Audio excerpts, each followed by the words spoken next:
asset management tips and tricks. And if you have questions, like don't hesitate to just ask, and I'll address it right then and there. It's not me just talking straight 40 minutes. If you got something, just let me know. And we'll also have some Q&A at the end as well. So a little bit about me. I'm president of Break-A-Day Capital. I'm based here in Manhattan Beach, Los Angeles, California. Lifelong entrepreneur. As a kid, I was shoveling driveways and doing auto detail during the summer.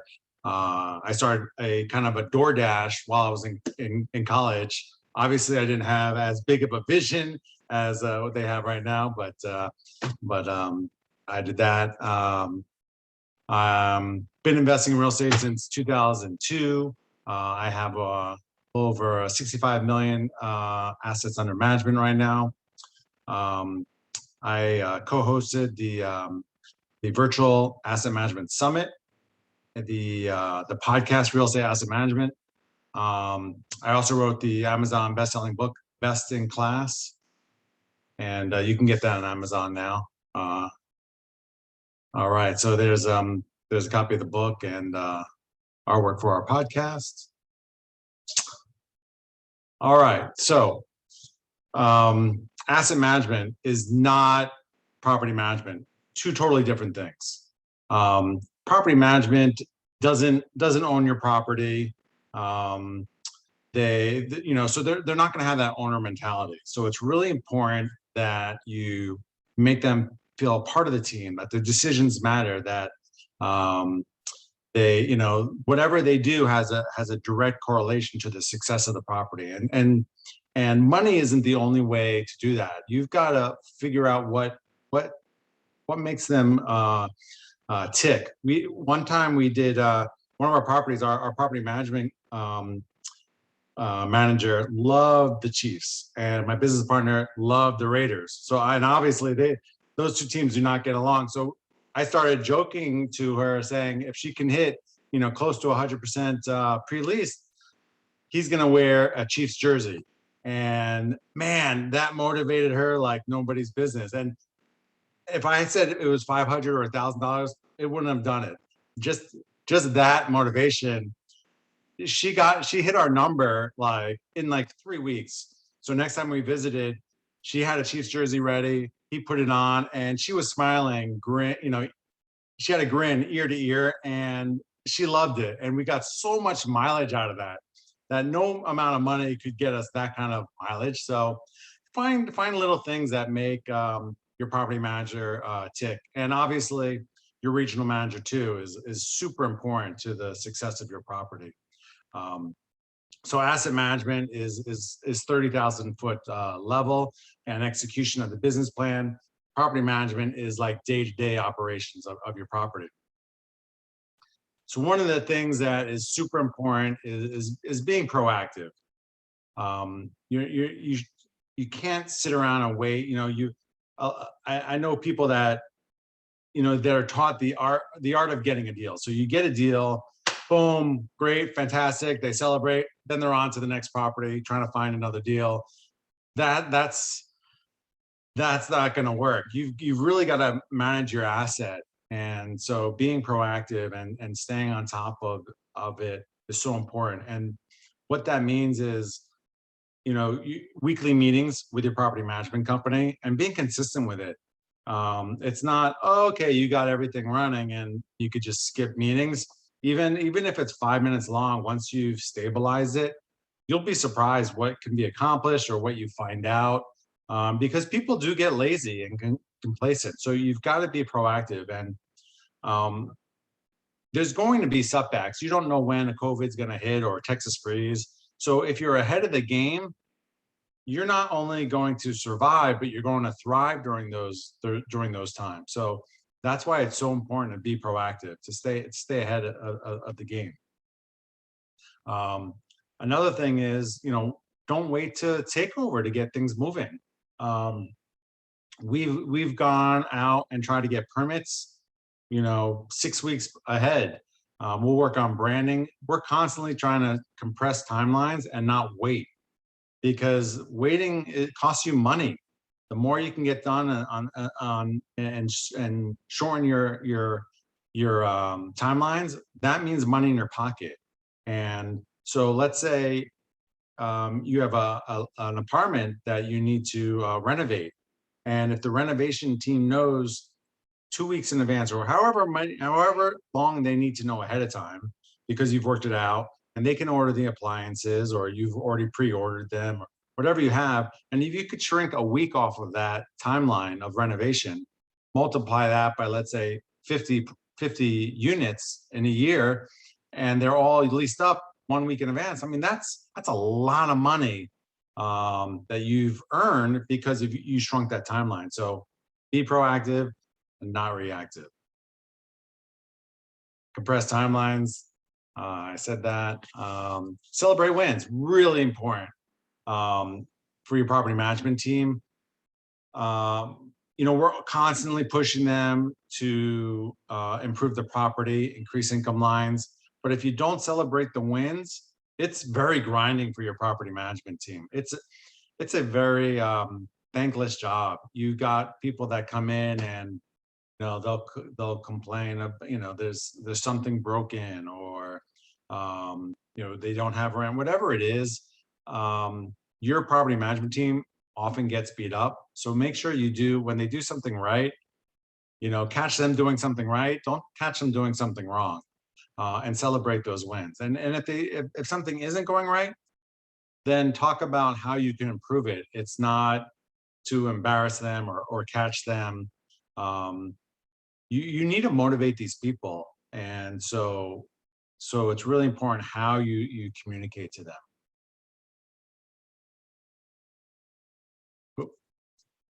All right. Tracking, really important. If you don't track something, you can't tell if you're improving or not. So we have a lot of different ways that we track, and I'll show you some of those ways. What gets measured gets managed. So really important, you track everything. And again, you're not trying to catch anyone, but it's a great way of, we'll document all of our weekly calls, who's doing what, because things get forgotten, things fall through the cracks. So if you're not documenting everything, you're going to waste time going back trying to figure out through emails and notes. And trust me, I've been down that road, and it stinks when you're like, oh, I remembered, what did we say, and you can't find it. That's why it's really important. Track. So we use Google Drive. It's free. And so you could put, documents up there. We put our weekly report is in the Google Drive, and each week they'll just add another tab. And so that we can see, 52 weeks, 150 weeks, however long we've owned that property, and see all the different things and all of our different tasks that we have to complete. But each week has its own tab. So really helpful. And like I said, it's free. All right. Trello, we do use a Trello board for our renovations. And again, that's another, it could be a free tool. You can spend more money on it as well for, I forget the add-ons that they have, but really easy. You can move it, from one thing to another. So definitely recommend checking out Trello. We have a Capex Tracker, and I'll show you an example of that coming up as well. And because Capex, you can really spend your money fast and without knowing it, because the financials aren't clear. It might not say which unit it's getting assigned to. So it's really important you have a really nice Capex tracker, so you know where you stand at any given point, and then you're able to pivot, which is nice. So one of our properties, we didn't expect to do a paint job, which was I think about $75,000, but because we weren't spending all of our Capex, we had that margin to pivot and add the paint job, which really turned out nicely. And we felt that it helped drive up rents. Now, is there a direct correlation? we couldn't say, but we felt improving the exterior really did a nice job. And that wasn't, like I said, originally in our game plan, we thought the paint job was good enough, but then as we were getting into it, we thought it was well worth to spend that $75,000. And because we hadn't spent all of our money, we were in good shape. And then KPIs, key performance indicators, to track NOI, your rent per square foot. You want to see that it continually goes up. There's so many things to track. And what we do is, so our property management company has Yardi, and we used RealPage Business Intelligence, and it connects to Yardi and provides KPIs that are, we kind of selected all the KPIs that we want to see. And I mean, there's an abundance of KPIs, but we paid, it's pretty reasonable. I think it was like $5,000 to set up, and then $1 per unit per month. So a no-brainer for us to get a lot more information and to make more informed decisions. And it allows us also to break down things much more deeply, so we could see where the bottlenecks are. We're not looking, if they say that on our report, we are 93% pre-leased. So with the report, I can see which particular unit is maybe bringing it down. Maybe one type of unit is at 75% occupied, and all the rest are 100%. So I might drastically increase the rent on all the ones that are 100% occupied or close to that. The one at 75%, I might drop it down a little bit so I can maximize the occupancy, get it filled up. So breaking down all the different tasks and being able to see it really allows me to make more informed decisions. You got a question here? Nope. All right. So this is the tab from our weekly report. And so what we'll do is we'll put tasks on there. So the top one, property newsletter, the details about it, who's creating it, when's the target date, and if it's actually complete. And so this really holds people accountable, because, when we get to the next week and, we see something that should have been completed and it wasn't, you're going to be called out. Now, it's not to embarrass anyone, but, you don't want to look like a person that's not doing their job. So things get done by putting it on our task list in our weekly reports that everyone sees on Google. So if you forgot something, they can go back and check it out and see and make sure their tasks are getting done. So definitely recommend that. Let's go to the next one. And then this is from our Capex Tracker. And so this is the page of the overview. So it's got all our different projects, description of the project, schedule, timeline, our status, our budget, how much we've actually spent, and the difference. And there's multiple pages to this Excel spreadsheet, and I'll go through the different pages. And all these things that I'm showing you and talking about, there's always room for improvement. We're always looking at it and going, well, we need this, we need to add this, or it's too complicated, we need to subtract. So there's constant tweaking, but I wanted to share some of the things that we do, and you could take that idea and maybe improve upon it. All right, we'll go to the next one. So this is our interior rehabs. So we like to break it down per unit as well, because if you're looking at it a whole, it can be a huge lump sum and not knowing what work you did on each unit. So we'll write specifically what the work was done, the cost per square foot, and we'll do it for all the different unit types. And different units will need different things. So, I see a lot of flooring in here, and these weren't big. This isn't a big renovation on the interior, so that's why you're seeing, pretty much small dollar amounts on this type of stuff. On the exterior rehabs, we do it kind of differently, because typically you're going to get, you might get one invoice, you might get 7 invoices, and you can always add more tabs, but we'll break it down, per invoice. And landscaping, that, just so you know, that's not like the monthly bill. This was a certain project we were doing. We're doing a Desertscape. This is a property in Tucson, so we were pulling up some grass and putting some rock and some nice desertscape in there. And actually, there's this isn't updated, but there's an invoice 5, 6, and 7. And then what we do is an actual versus budget. So this way we see how we're tracking. Are we on budget? Are we over budget? Typically we'll over budget just so it gives us margin for error. And then we might say, oh, we want to, like I said, we want to paint or something, and we can add projects that we didn't think about beforehand, or we needed to pivot and do something else, or you might have something that breaks down and need that extra money for something. But it's always good to have that buffer.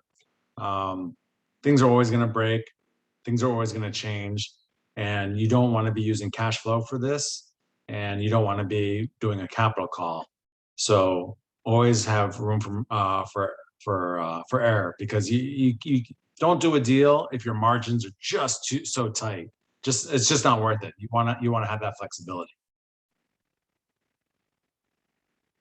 All right, so I mentioned KPIs. So this is one of our KPIs here, and this is prior year, actual, and budget. And so you're not seeing prior year because we don't get the data when we take over a property, so we don't get the prior data, and that's what it's lacking. We've only had this property since the end of December.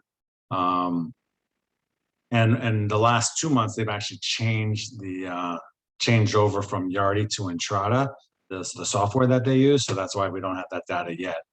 But obviously, we started off doing fantastic. Then we missed a couple months. We were slightly off budget, and then we went back on, and we're far exceeding our pro forma. So NOI is just a great overview, and then you want to break it down of what's driving that. What are your incomes that are driving that, and how you're performing, and then your expenses. But at the end of the day, like, if you're going to incentivize staff, use NOI, because if you're focused on leasing or maybe one aspect, that's where their attention is going to go to. So you really got to be careful with incentives. At the end of the day, it's the NOI that drives everything. So if they're looking this way, they could attack everything equally with a lot of effort and not focus on one thing. So NOI is a really good thing if you're going to incentivize your staff. All right, so before I was mentioning breaking down the leases to see which has the most vacancy. And so let's see, I think I highlighted it. Okay, so here 128 units on this property. We only have 4.7 that wasn't leased.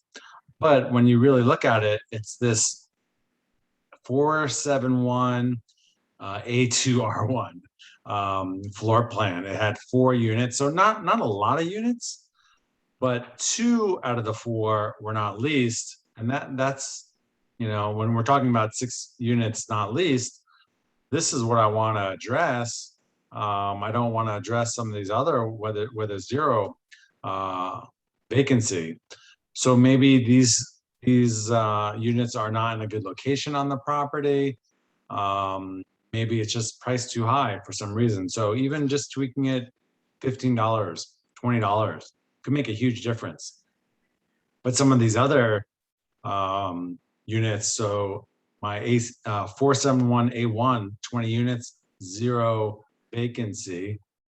I'm gonna increase the rent there. I'm gonna increase the rent above that too. Because the goal isn't to be 100% occupied. I want to keep pushing rents as much as I can and find that sweet spot. On my weekly calls, we could increase the rent, we could bring down the rent. Just because we set a rent, doesn't mean we have to keep it for a month or 2 months. We can constantly tweak it. So we're always looking to push as much as we can. All right, traffic conversion is a big one too. So apartment guide here, that gets the most traffic, but our conversion rate is not very good, 1.9%, only 4 move-ins. And then you look at Craigslist, it's got 16 traffic leads and 4 move-ins. So that's not a good, I want to see this. I would want to double down on Craigslist and see what's driving that, and maybe apartment guide. What am I doing wrong there? Are there unqualified leads? Maybe there's something about Section 8, and I don't take Section 8 at this property, and so that's just wasting our staff's time. So I'd want to dig deeper into that and figure out what's going on. But traffic conversion is a really good one to see, because there's just because you get a lead doesn't mean they're going to apply, doesn't mean they're going to come to a showing. So you've got to get them all the way through to conversion to renting an apartment. And so you'll want to see what's driving the non-conversion in there, and that's what I want to address with my leasing team and say, hey, how can we do a better job? What are we not doing right? Why are we not converting? And having this data allows me to ask the right questions. That's what you're trying to find out. Ask the right questions when you have your property call. I don't want to be asking all the questions. I want to get all that information beforehand so that we can maximize our time when we have our property call. Time check. All right, so these are some of the tips and tricks that I like to do. Property visits, I don't always tell them I'm coming. I'll come unannounced. I want to make sure everything is done what they said they're going to do, and quite honestly, that hasn't always been the case. We had to let someone go because, they said, oh, the sign was up and this was done. And when we visited, she said the sign fell off, or, just excuses, So definitely go unannounced at times, and also drive by your property at night. Is it well lit? Is it clean? Go at different times, because you don't know what you're gonna find out. So definitely do your property visits. I don't care if you're investing out of state, which I do, but I'll visit my properties every other week, or I'll if for some reason I can't make it out, I'll send a friend to visit that's local. But I'm on it all the time.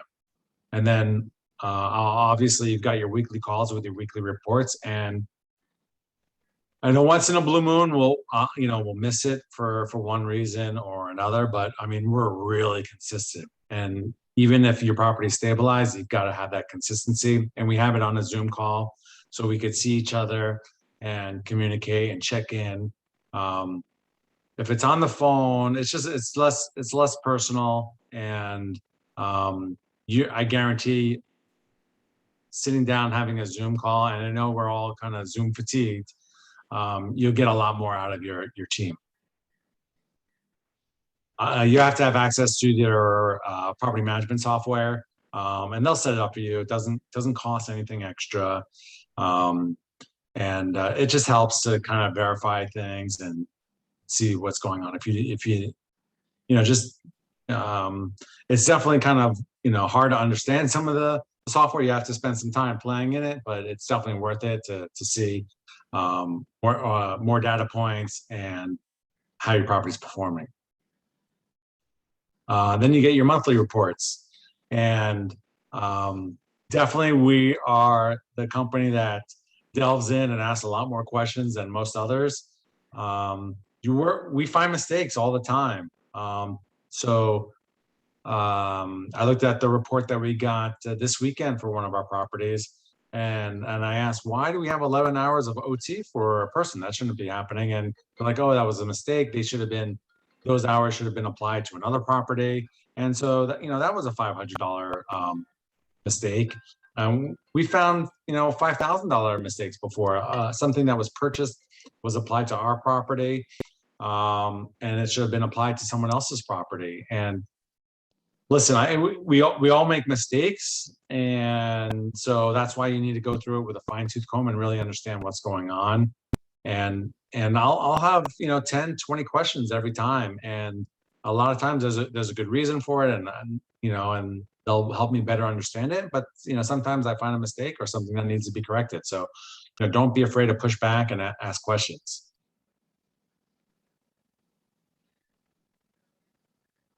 All right. So in conclusion, like I said, everything must be measured and traceable. It'll help you. It'll help your property management team. Because if it's not, then like I said, it's really hard to manage. You can't see that improvement. And over the length of the property, you want to see that constant improvement going up and up and up every month. Now, it's not a perfectly straight line, trust me. There are times when we're doing great, and then we have a setback when, let's say, we took over a property that was almost 50% Section 8, and we wanted to reduce that. And so once we got the property a little bit more stabilized, so then we took a hit, after 6 months while we brought down the number of Section 8. And so it's like I said, it's not a perfectly straight line, but over time you want to see that constantly going up, your rent per square foot going up, your NOI going up. So measurable and traceable, really important. Like I said, document all calls and meetings. Google Drive is, like I said, is free. It's really easy. We record our property calls.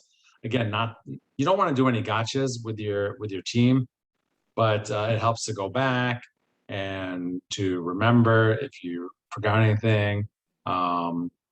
So really important. Be proactive, not reactive.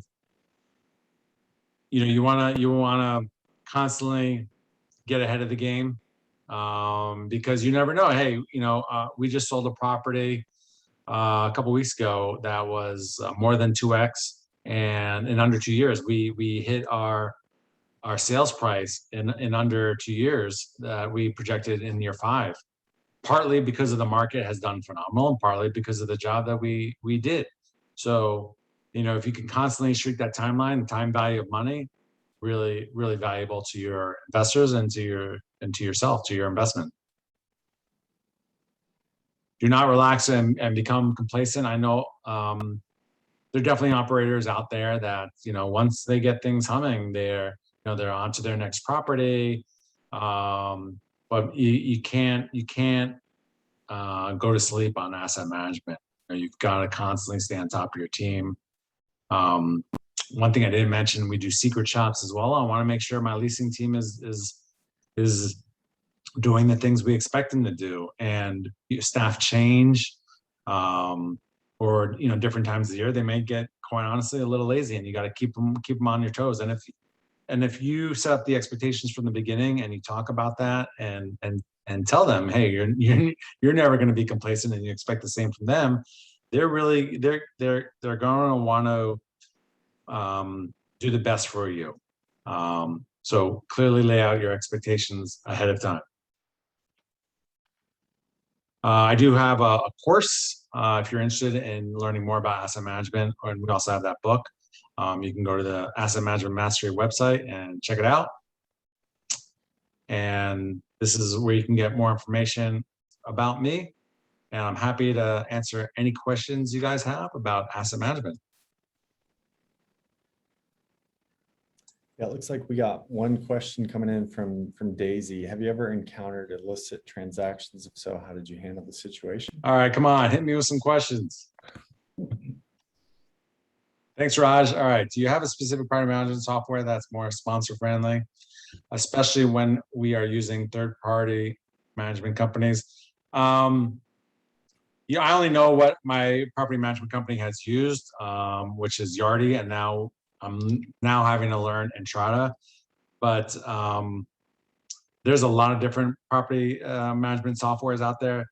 Dustin, Hayden, do you guys have a software that you've really liked that your company has used before? Or?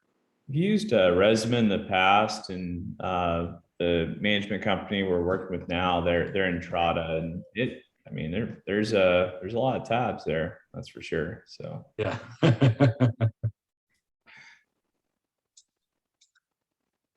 All right. What other questions you guys have? Can you hear me? Yeah. Yep. Yeah, this is Raj. So just a follow-up question on that is, I'm most particularly interested in, you have discussed all these KPIs.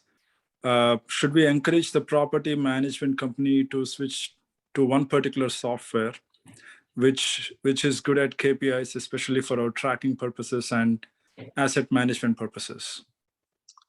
Well, they're not going to change for you, quite honestly. They manage a lot of different properties. Their software will provide KPIs, but we paid extra to set it up on our own platform so that we can. It just makes it more digestible for us, and we can dive in a little bit deeper. It's easier to use. So so RealPage is one. I think Microsoft has something. There's a bunch of other different software out there that you can use. So RealPage is something that we use that we thought it was for the price that we paid and for the quality, we thought that was a good fit. But there's a bunch out there. All right. Thanks, Gary. All right. Trevor asks, I mentioned I change rates often according to KPIs. Can you give price and how often? And there's also, we don't use it at our properties, but it's a LRI or LRO. Yeah. LRO, yeah. So that it's not cheap, but that'll tell you where all the rates are around your area. We base it on occupancy, quite honestly, per unit type. So we'll look at that breakdown, and then we can push higher if we need to, or if our occupancy dips on a certain unit type, then we'll bring it down just a little bit.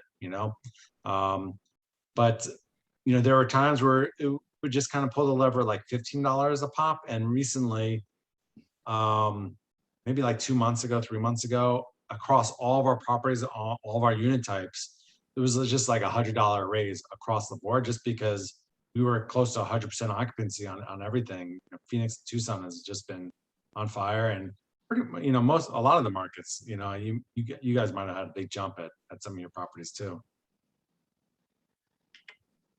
All right, Chad asks, what is best way to look at fees or where you want to lease up at? When you say fees, Chad, can you be a little bit more specific? If you're going to do rubs and build back, pet fees. Also, if you're going to do, where are you going to basically base your market value on where you're going to go if your rents too, especially on takeover? It's rents at takeover. When we do our pro forma, we're going to be more conservative. Maybe our property management is going to have rents a little higher than what we have. We just want, like I said, we want a little safety buffer when we take over a property. And you want to look at your renewals, because 1 month might have a big chunk, and so you might back off on raising rents for those units. Maybe maybe your rent is at $800, and now you want to bring it up to $1,000, and you have a ton of renewals 1 month. Maybe you go 900, 925.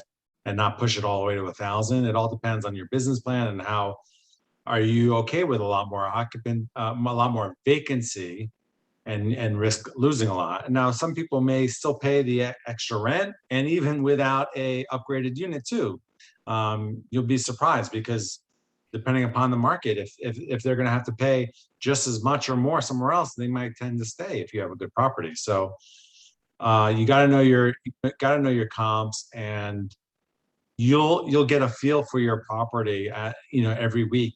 You'll kind of understand, where it's headed. But in the beginning, we're going to be a lot more conservative, and then as we kind of get a feel, we can be a little bit more aggressive.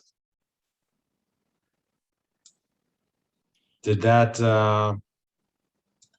answer your question, Chad? Yeah, that answered it. I mean, and then renewing the lease is kind of the same thing. We usually give a little bit of a discount to keep them there, but depends on the quality of the tenant too. Yeah, well, and you can't kind of pick which tenant you're gonna, raise the rent on, which you aren't. You've got to be, it's got to be even across the board.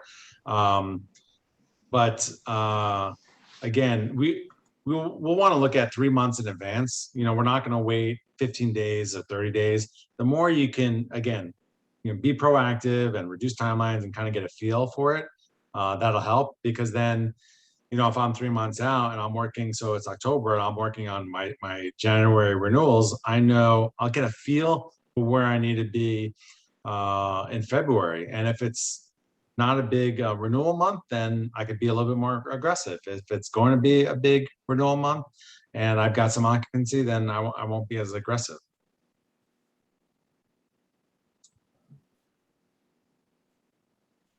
All right, Raj asks, I'm reading your book now. Thank you. Almost at the end. What's your take on BI tools? How you leverage these tools and any recommendations? Yeah. So, business intelligence, Raj, that is that what you're asking? Because that's what we're using. We're using the RealPage BI tools. Yeah, so we like it a lot. It took a while to set up. That was a little bit frustrating, quite honestly. It shouldn't have taken as long to set up. But once it's set up, we really like it. We do quarterly Zoom calls with our investors, and we could show them, some of our KPIs. And it's really useful for us. It's pretty affordable. You said RealPage, right? Yeah. Okay. Yeah. Thanks. I guess I have to set up some time with you offline. Yeah. Great book, by the way. I'm thoroughly enjoying it and very useful for our current deals. Thank you. Appreciate it. Yeah. All right. Ken and Rachel, how soon after taking over a property, when you don't have much of the reno underway, do you up the month-to-month tenant's rent so you don't get the vacancy too high? You don't have to do a big renovation project to up the rents, and maybe part of it, this property I'm working on right now, I'm going to focus on the exterior because that's what really needs the work on. So, every property is different. Every market is different. So you have to evaluate, and you could take baby steps and get a feel for it. You don't have to, change things drastically.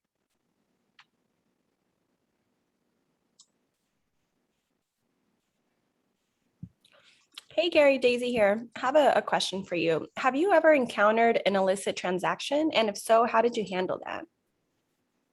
An illicit transaction as far as what?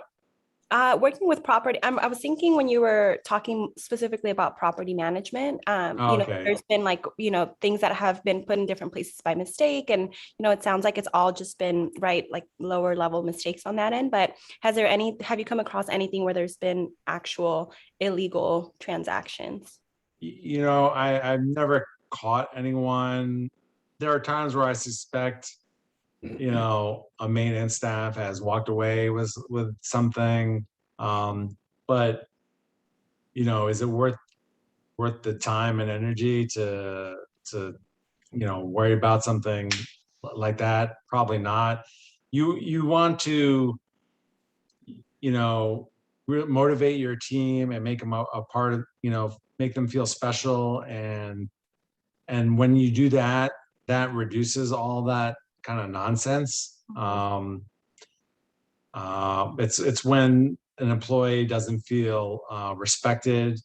That's when you're going to have something like that happen. And so we make sure that no employee feels that way. Awesome. I'm sure it happens, quite honestly. Yeah, I've heard it from other sponsors, so I wasn't sure if you'd encountered it. And then one other question, if you don't mind. I was reading actually earlier today that Phoenix had about a 16% rent growth last year, and Tucson had about a 15.5%. Is that what you're seeing in your properties being on the ground? You can read 20 different reports, and all 20 will tell you something different.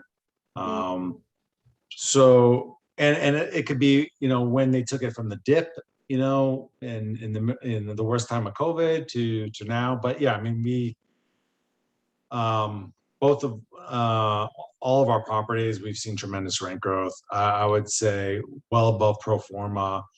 Tucson, yeah, probably Phoenix and Tucson, we've seen about, 15%. And it really kicked in. There was a time, I forget exactly, maybe 5 months ago, where it just really kicked in. We were doing little increments, and then boom, like we were just 100% occupied everywhere. And then we just, like I said, we raised it $100 across the board. That's an anomaly. That's not the norm. So be careful how you're underwriting for the future. We got a pro forma from our property management company. It had like 12% rent growth year 1, 10 year 2, and then I don't know, it was like 7.55. I'm like, that's phenomenal. Can you show me the data to back that up? Because I can't underwrite that. I can't go to my investors and say, hey, it's going to be 12, 10, 7.555. I'm like, show me the data. Just I would highly recommend just being. I know that means you're not going to get a deal sometimes, but just be conservative, be careful. Don't put yourself in a position where you've overpromised and underdelivered. Okay, awesome. Thank you. Yeah, I appreciate it, because the numbers seemed really high, so I wasn't sure how that affected the underwriting and the business plan. Thanks, Gary. Yeah, it's been phenomenal. So now all the brokers are, selling, taking deals out with, 3.25 cap rates, and selling the dream of this, 15% rent growth, and it's great when you're selling. I've done phenomenally well, and just got another unsolicited offer on a property. That's, it's crazy. But obviously when you're trying to buy, it's, not so good. Mm-hmm. All right. Kyle asks, thoughts on implementing smart locks, smart thermostats, and/or water leak detectors on BNC properties. Worth it to add for NOI increase or operational efficiency for property management? I haven't done the smart locks and thermostats for my properties, only because they've been more C. But I could see the value in it. Are you Dustin Hayden? I know you've got an A class, no? Are you guys doing smart technology? We've been looking at them, but we haven't pulled the trigger. All right. I think I think they are definitely worthwhile, for depending upon the class of property you have. Water leak detectors. We implemented, forget the name of the company, but we implemented it at one of the properties, and it was worthwhile. Obviously, you want to do low flow at your properties. At a master meter property, we're implementing solar. It takes a bit of time, but with the solar, you can either buy it outright, and it's a little over $1 million, depending upon your property. But it could save you, well over $100,000 in electricity a year. If you can also lease it, and that can save, depending upon what they do, $10,000, $20,000 savings. We're going to implement it at one of the properties we have under contract, and part of the deal is they're going to provide covered parking too, which is really nice. So there's lots of different things that you can do to add value to your property that might not cost much money.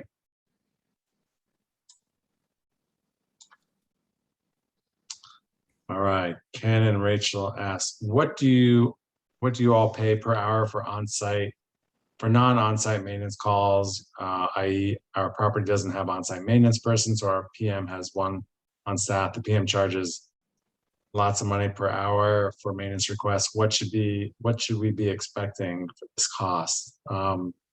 So I have on-site staff, so I'm not paying per hour or per job. Yeah, that's gonna get costly. A friend of mine had a good idea. So what he did is he partnered with another property or two in his area, and they had the same maintenance person. So they were able to share costs and get a reduced rate. So that's one idea that you could potentially use to help cut down on the cost by having economies of scale with other owners in that area.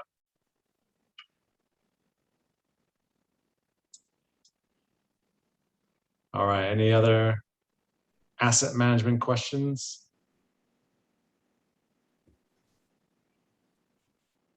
All right, Jeff asks, is the solar company local to the property or national company? So the company that I'm working with, they're in Arizona, but I think they're just doing a deal in Texas right now. I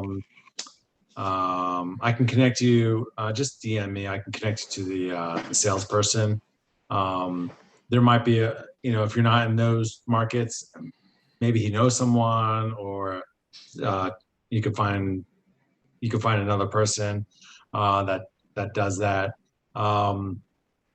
But again, they're only best for like master metered properties, some of the older properties.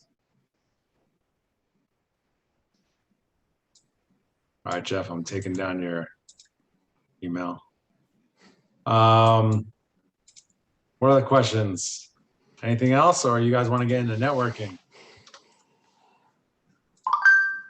And if you started all over again, what would be the one area that you would focus on to be a better asset manager at the beginning, to kind of improve our skills to get good at starting out? I mean, really just having that mindset of wanting to learn. So I'm learning new things all the time, and I can get a new idea from a beginner, from an experienced person. That's why I do have the podcast, quite honestly. So I can ask questions that I want to know, or you never know where you're going to pick up. And so you've got to be a lifelong learner, because things are constantly changing. And I didn't have all the KPIs built out in the beginning. I didn't know what to ask. And so once you get into it, then you start figuring it out, and you're adding more tools to your toolbox, quite honestly, and I'll continue to add more tools to my toolbox.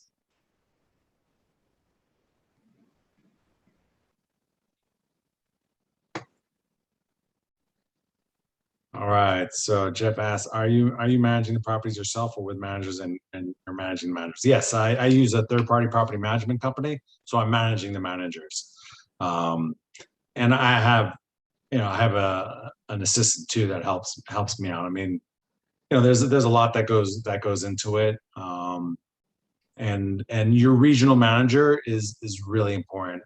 Having a good regional manager will set the tone for your property manager. If they're holding that property manager accountable, then that's great. And we've had to change out our regional manager at one place and our property manager.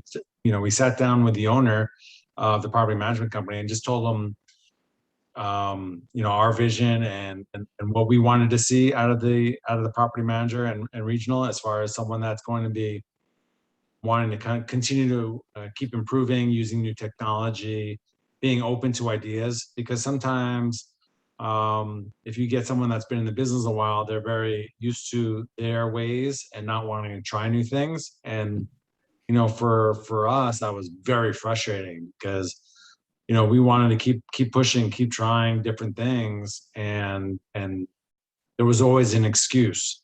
So make sure your property management company knows the type of owner that you're going to be.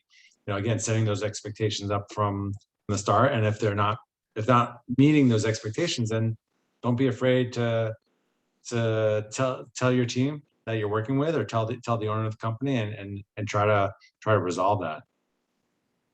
Gary, can I ask a quick question? Absolutely. So how many properties do you feel you can asset manage with excellence before you need to hire somebody on your team, to make sure you're still doing a thorough job? yeah, I guess I'll depends on how active you are in looking for more properties, and how big is your team to begin with. So there's a lot of different factors involved, but if you're a small shop and you can't be doing everything well. It also depends on what your lifestyle is, how many hours you're working in a week, so don't be afraid to hire a person to help you out, and don't look to cut corners and save money. Build out your team, have other smart people on your team, because you're only as good as your team, and real estate is a team sport. So don't be afraid to spend it. You hire an asset manager, let's say $75,000, $100,000, and if that means you can do one more deal a year, then it's well worth it. So it all depends what you're trying to achieve too. If everybody's up for it, we'd love to do some screenshots if people are up for turning their camera on. If not, I understand. So I was eating dinner earlier and I turned my camera off, so I get it. Cool. I'll wait another second. Gary, this is Jeff Cassell. Are you based in, aren't you in Plano or Dallas-Fort Worth? Sorry, who were you asking, Jeff? I said, are you based in Dallas-Fort Worth? Are you in Texas or Arizona? Nope. I'm based in Los Angeles, and I do my deals typically in Phoenix and Tucson. Okay. Well, I'm gonna go ahead and do some screenshots. So everybody smile. 1, 2, 3. Cheese. Get the other page. Cool. Awesome, everyone. Well, cool. Yeah. Well, yeah. Appreciate you coming on, Gary, and awesome stuff, and definitely took some nice key takeaways there. So I like the football rivalry story at the beginning there. So, and Hayden and I we were chatting because we had our management call earlier with our manager and regional, and she was just talking about how much she likes Jason's Deli, and we're like, oh, there you go. So, but yeah, feel free to reach out to Gary if you guys have any other questions or anything else, and really appreciate everybody being on. We'll have the third part of the series with Rob is, I don't remember the date, Hayden or Gary, if you remember. I think it's November 8th. Yeah, I believe that's right. Yeah, November 8th, 6 p.m. Central. So look forward to seeing everybody there, and appreciate everybody hopping on. All right. Cool. All right. Have a good night, everyone. See ya. Great Bye-bye. book, Gary. Thank you, everyone. Thanks, Thank you. Gary. It's great. Thank you. Everybody. Bye. Take care. See ya. Good night. Bye. Do you want this? Quick, save it. Show me Finder. I'll wait to press end. All